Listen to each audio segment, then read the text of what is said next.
एक बार स्वर्ग में एक सभा आयोजित की गई। वहाँ पर ऋषि विश्वामित्र को भी बुलाया गया।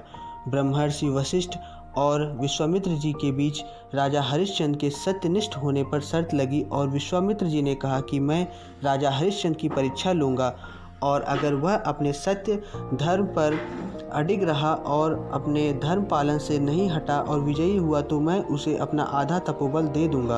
विश्वामित्र जी राजा हरिश्चंद्र के दरबार आए और उनसे बहुत सारा धन मांगा और कहा कि यह धन उन्हें एक बड़े यज्ञ के लिए चाहिए।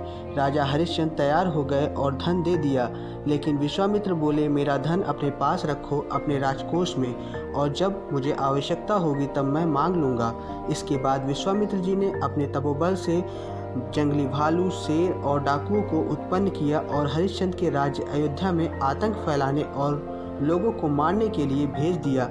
और जब हरिश्चंद्र सूचना पाकर प्रजा की रक्षा के लिए जंगल गए, उसी समय विश्वामित्र के तपोबल से उत्पन्न हुई मातंगी कन्याएं आती हैं और हरिश्चंद्र से विवाह करने के लिए कहती हैं। हरिश्चंद्र मना कर देते हैं। तब विश्वामित्र जी राजा हरिश्चंद्र के दरबार में आते हैं और अपनी पुत्री समान मातंगी कन्याओं से विवाह करने के लिए राजा हरिश्चंद्र को आदेश देते हैं। तब हरिश्चंद्र एक पत्नी व्रती होने की बात कहकर विवाह से मना कर देते हैं। इस पर विश्वामित्र कहते हैं कि तुम मेरी पुत्रियों से विवाह करो या अपना राज्य त्याग दो। तब हरिश्चंद्र जी राज्य त्याग कर चले जाते हैं, पर विश्वामित्र कहते हैं कि मेरा धन तुम्हारे पास ऋण के रूप में रखा था, वह कब लौटाओगे? लेकिन राज्य सहित सब कुछ त्यागने के बाद अब हरिश्चंद्र जी के पास कुछ न था।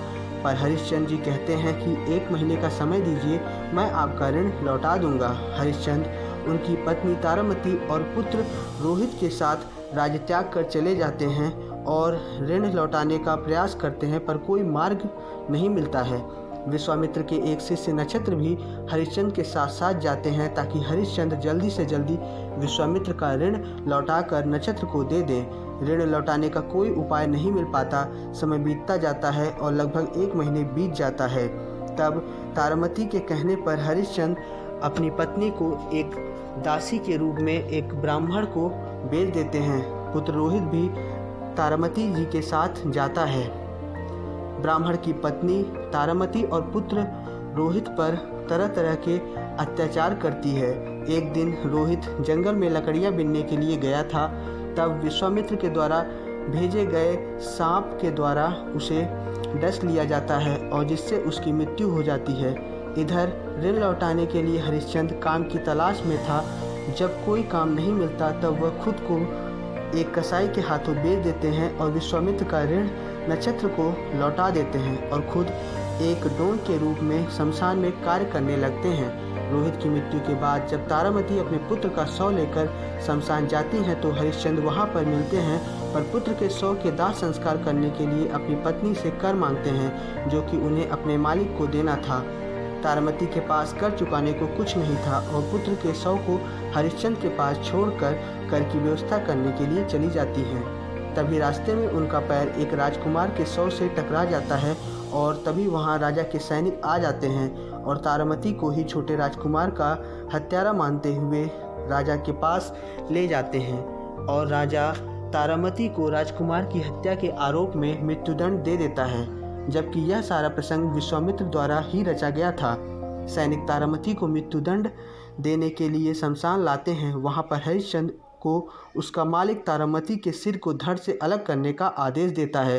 तारामती की ऐसी दशा देखकर हरिश्चंद्र बहुत दुखी हुए, पर अपने कर्तव्य के पालन के लिए वह अपनी पत्नी तारामती को मृत्युदंड देने के लिए उनके सिर पर तलवार से प्रहार करते हैं। पर तारामती का सिर धड़ से अलग होने के बजाय तारामती के सिर में पुष्पों की माला पड़ जाती है और विश्वामित्र प्रकट होते हैं और हरिश्चंद्र के आगे नतमस्तक होते हैं और कहते हैं, तुम जैसा सत्यनिष्ठ और कर्तव्यपरायण कोई नहीं है। और देवता भी प्रकट होकर हरिश्चंद्र को आशीर्वाद देते हैं और विश्वामित्र अपना आधा तपोबल और हरिश्चंद्र का राज्य लौटा देते हैं और पुत्र रोहित को भी जीवित कर देते हैं। इस तरह से राजा हरिश्चंद्र की सत्यनिष्ठा की जीत हुई।